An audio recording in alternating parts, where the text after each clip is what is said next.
අදරෙන් පිළිගන්නවා දත්වා බිස්නස් පොඩ්ඩ අපේ YouTube channel එකට. ඉතින් අද කියලා දෙන්නේ වෙනද වගේම සුපිරි බිස්නස් එකක්. මේකේ මාසෙකට ලක්ෂයක් ලක්ෂ දෙකක් අතර ආදායමක් ගන්න පුළුවන් සුපිරි බිස්නස් එකක්. තමන්ගේ උනන්දුව කැපවීම උත්සාහය මත ඊට වැඩිය උනත් හොයා ගන්න පුළුවන් ඕගොල්ලොන්ට. නිදාසය කරන්න පුළුවන් බිස්නස් එකක්.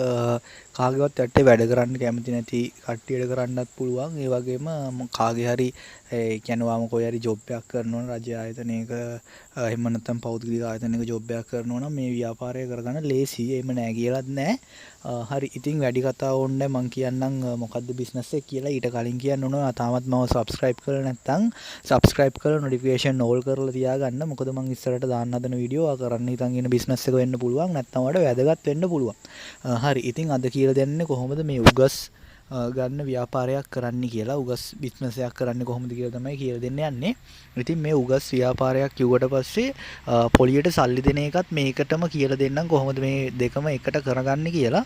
ඉතින් කොහොමත් අපි මොනවා හරි දෙයක් තියාගෙන සල්ලි දෙනවා කියන්නේ ඒක පොලියට දෙනවනේ. ඉතින් හරි ඊට පස්සේ මම කියලා දෙන්නම් කොහොමද මේක කරන්න කියලා. මම අර කලින් කිව්වාට මතකද දන්නේ නැහැ. ඔයගොල්ලෝ රජ ආයතනයක හරි කොයි හරි ආයතනයක වැඩ කරන කෙනෙක් නම් මේක ලේසි කියලා.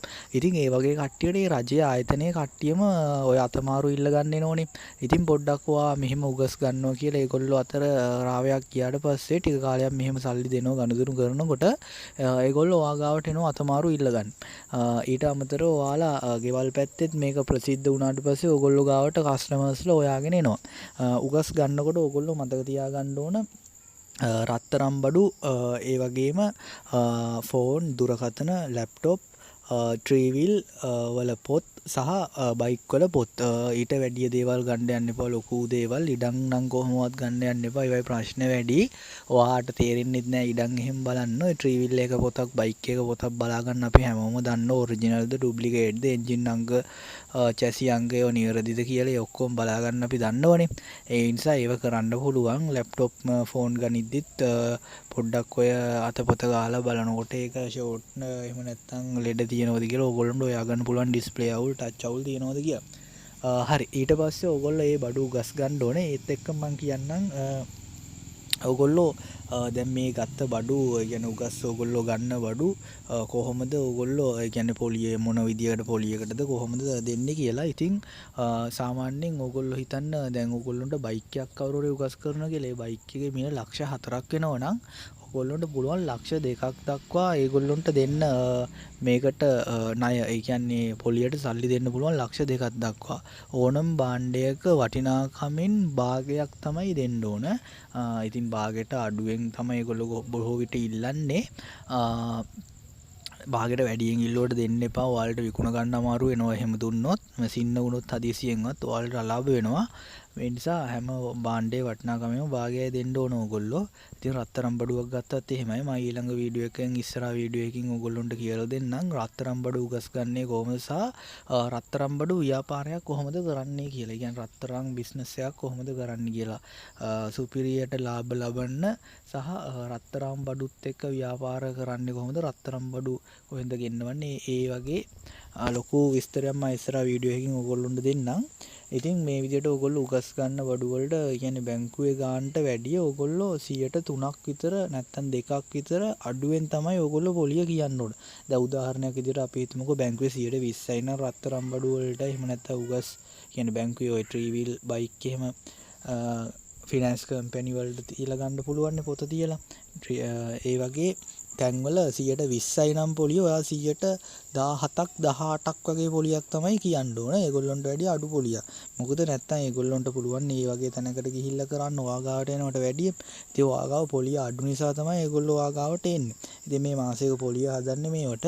ඉතින් ඕගොල්ලන්ට ඒගොල්ලෝ ඇවිල්ලා බඩු එහෙම තිබ්බට පස්සේ ඕගොල්ලන්ට පුළුවන් නීතිමය ලියකියවිල්ලක් විදිහට ඒගොල්ලොන්ගේ ඩෙන්ටි කාඩ් එකේ ෆොටෝ කොපියක් ඒ වගේම රුපියල් පණේ මුද්‍රයක් උඩ අස්සනක් ගන්න මෙහෙම මේ ලියුමක් ලියවලා ඔයා ඒක ලියුවත් කමන්නේ එයා ලියුවත් කමන්නේ මෙහෙම මේ බඩුවක් මෙහෙම උගස් තිබ්බ මෙන්න මෙහෙම කාලයකට කියලා ඊට පස්සේ මේක සින්න වෙන්නේ මාස 3ක් ඔයා ඒ කියන්නේ යම් භාණ්ඩයක් මාස 3ක් මුදල් නොගෙවා සිටියොත් සින්න වෙනවා. ඒ වගේම ගෙවීමට කාලයක් දෙනවා. ඒ කාලය ඇතුළත පොලිය සහ මුදල සම්පූර්ණයෙන්ම ගෙවා අවසන් වෙන්න ඕන. එහෙම නැත්නම් සින්න වෙනවා. ඉතින් සින්න වෙන්න આવොත් මේගොල්ලොන්ට දෙතුන් පාරක් ඕගොල්ලොන්ට දැනුවත් කරන්න පුළුවන්. ඒත් ඒගොල්ලෝ එහෙම බේරගන්නේ නැත්නම් ඕගොල්ලොන්ට ඒක සින්න කරගන්නේ අයිතිය සම්පූර්ණයෙන්ම තියෙනවා. මේක තවත් දුරට ඕගොල්ලොන්ට කරගෙන යනකොට මේ වැඩේ තේරෙනවා. ඊට පස්සේ සින්නුන භාණ්ඩය ඕගොල්ලන්ට විකුණලා ලාභයක් ගන්නත් පුළුවන්. අතන පොලියෙන් ඕගොල්ලන්ට ලාභයක් ලබා ගන්නත් පුළුවන්. ඉතින් මේ විදි දෙකටම ඕගොල්ලන්ට මේකෙන් සල්ලි හොයන්න පුළුවන් හැකියාව තියෙනවා. ඊටමත් ලේසියෙන්ම සල්ලි හොයන්න පුළුවන්. ෆුල් ටයිම් පාර්ට් ටයිම් කියන ක්‍රම දෙකටම මේක කරන්න පුළුවන්. ඉතින් හොඳට අද ජීවිත ගත කරන මිනිස්සු ඉන්නවා මේ ව්‍යාපාරයක් විදිහට මේක කරගෙන ලොකුවට ගිහිල්ලා. ඉතින් ඕගොල්ලොන්ට පොඩියට පටන් අරන් මේක කරගෙන ගිහිල්ලා ඕගොල්ලොන්ට කඩයක් රෙන්ට් එකට අරන් උගස් මධ්‍යස්ථානයක් විදිහට මේක පවත්වාගෙන යන්නත් පුළුවන්. මේක පොඩියට කරනවා නම් කියන්නේ ඔක ගෙදරක ගමක වගේ කරනවා නම් ලියාපදිංචි වීමක් අවශ්‍ය නැහැ. ඕගොල්ලෝ ශාඛා දාගෙන ලොකු මහා පරිමාණයෙන් මේක කරනවා නම් ලියාපදිංචියක් තියෙන්න ඕන. ඉතින් මම හිතනවා මේ වීඩියෝ එකේ උගස් බිස්නස් එකක් කරන විදිහ ඕගොල්ලන්ට සම්පූර්ණ විස්තරය පැහැදිලි වෙන්නේ නැති කියලා ඔය හරි අපැහැදිලි දැනම් ප්‍රශ්නයක් තියෙනවා නම් යටින් කමෙන්ට් එකක් දාන්න. මම ඒ ඔක්කොටම රිප්ලයි කරනවා. ඉතින් අපි ඉක්මනට ඊළඟ වීඩියෝ එකෙන් හම්බෙන්තුරු එහෙනම් කට්ටියටම ජය වේවා බුස්සරණයි.